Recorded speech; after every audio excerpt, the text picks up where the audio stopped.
Hello students, in the previous video we were introduced to a number of terminologies or definitions. That is, when we solve problems in polynomials we come across various terms or definitions that we use.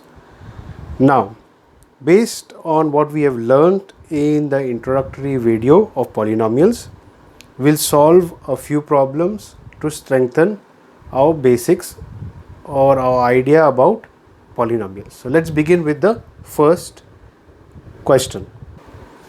Okay, so the first question that we have is, which of the following expressions are polynomials in one variable and which are not? So it is asking us to identify whether the given expression is a polynomial or not. Okay, and if we say that it is a polynomial or not, whether it is a polynomial or not, we need to give reasons to justify our answer. So let's look at the first sub question. So the first expression is 4x square minus 3x plus 7. To identify, how do we identify whether a given expression is a polynomial or not? What we need to see is there a constant? Is there a variable? Yes. Does the variable have a power? Yes.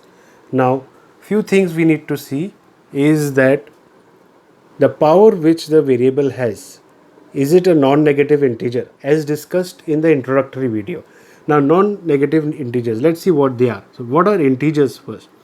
Once again, we'll repeat this. So, these are integers.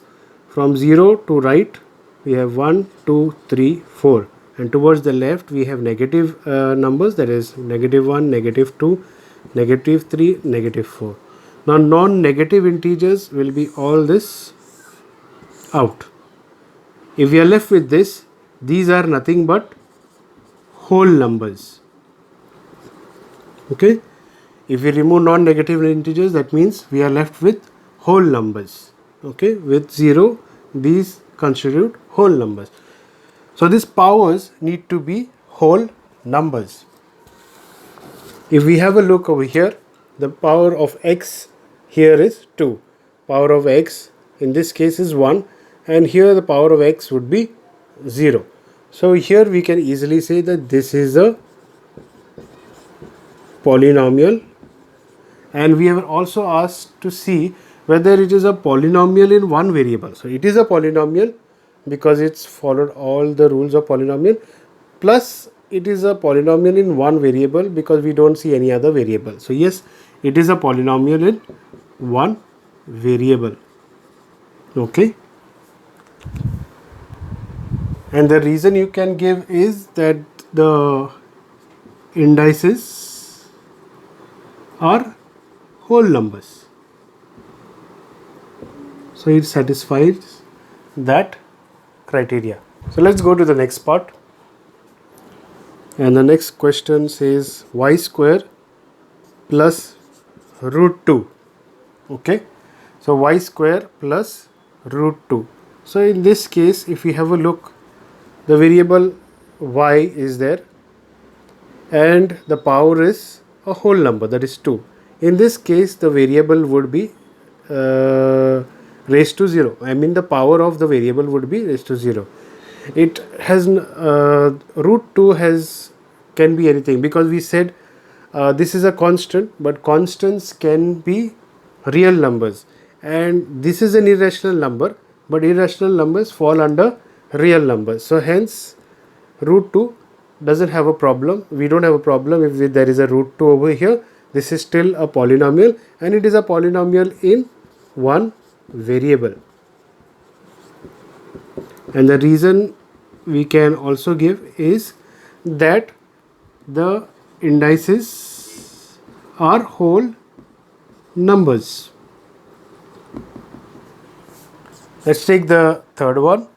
It says 3 root t plus t root 2.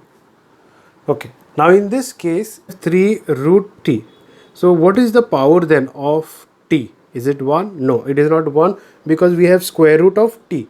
So whenever we have square root of t, it actually means square root implies that the power is half.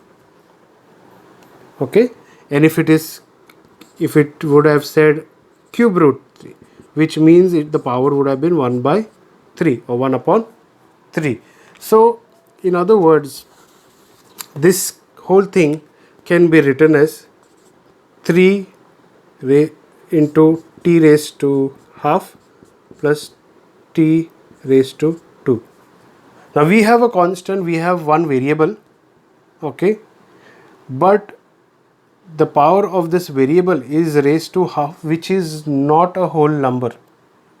Hence we cannot say that this is a polynomial. So we can conclude that this is not a polynomial. This is not a polynomial. Just because the power of t is raised to half. We didn't have a problem with root 2, as in the previous case we had root 2. Okay, the constant can have any power, but the variable should have a power of only whole numbers. So it can be raised to 0, but it cannot be negative or any fraction. Here we have a fraction, hence it is not a, this expression is not a polynomial. Moving on to the fourth expression, we have y plus 2 upon y. Okay, now again in this case we can write this thing as y plus 2 y raised to minus 1. Y is in the denominator over here. When we take it to the numerator, the power over here becomes minus 1. Here the power is plus 1. But when we take it from the denominator to the numerator, the power becomes negative 1. Got it? So in this case we can say that it is not a polynomial, because remember what we have said. We have said that the power of the variable should be a non-negative integer or a whole number. Whole numbers are not negative. Hence we can say that variable y has power, has negative power, you can say has negative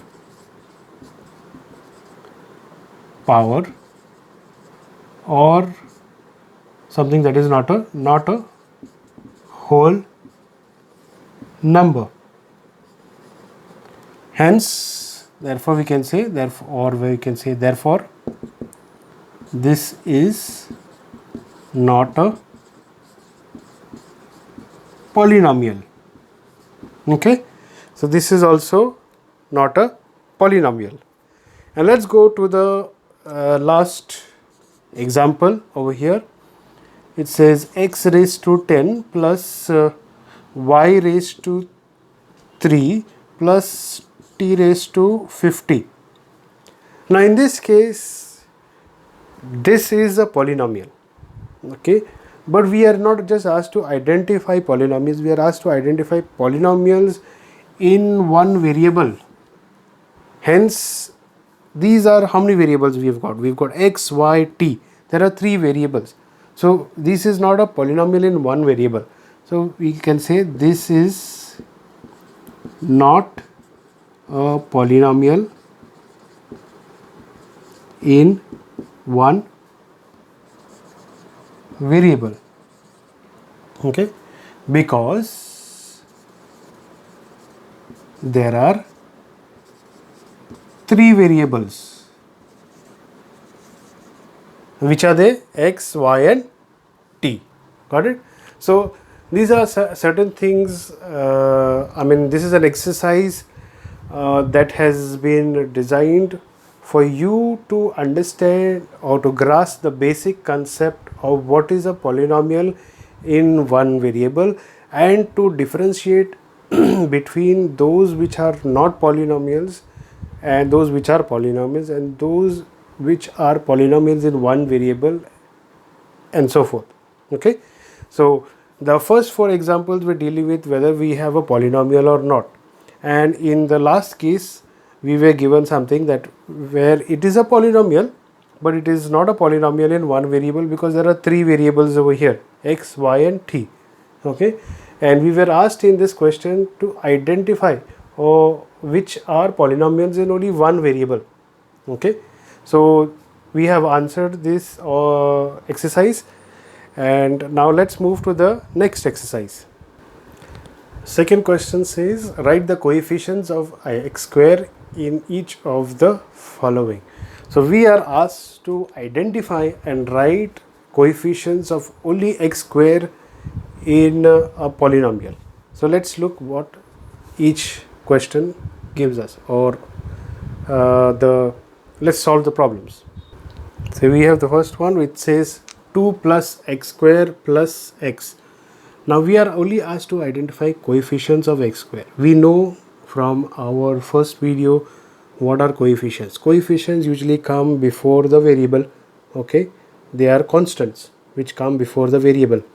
Now we are asked to identify coefficients of only x square. So this is x square and we have nothing in front of it, which means that over here the coefficient of x square will be 1 because there is nothing in, and it is positive 1 because the sign before x square is positive. Okay, let's take the next one, b, and the question here is 2 minus x square plus x cube. This is x square and there is no constant before it, that means that the coefficient is 1, but there is also a negative sign over here, which means the coefficient in this expression of polynomial is minus 1. The next question says pi upon 2 x square plus x. So the coefficient of x square is pi upon 2. So we say coefficient is pi upon 2. Our last question says root 2x minus 1.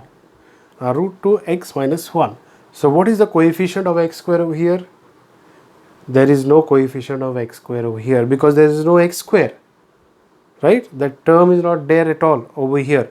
Hence the coefficient in this case is 0. Let's just write this again. Coefficient is 0 because the term x square, the variable with that power 2 degree is missing over here. Hence we say the coefficient is 0. Okay, why do we say it is 0? Why not another number? Because let's assume there was x square over here. Okay, just for simplicity's sake I'll take it at the start, x square plus root 2x minus 1. Let's say it was like this. Okay, but the coefficient, if we say 0, let's assume that it is 0. So we'll take it as 0.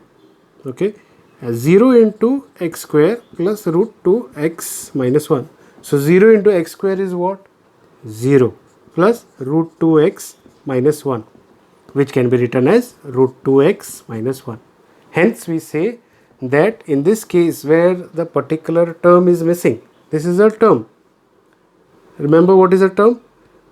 A term is made up of the constant and the variable with its power. In this case the constant is 0, hence the term is missing in that. We don't write 0 plus root 2x minus 1. Okay, root 2x minus 1 is sufficient enough, self-explanatory.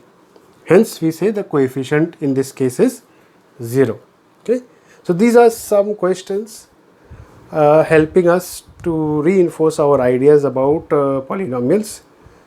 We'll stop here in this video and we will take up few more questions in the next video that will help us to grasp the idea of polynomials, particularly with respect to the degrees of polynomials.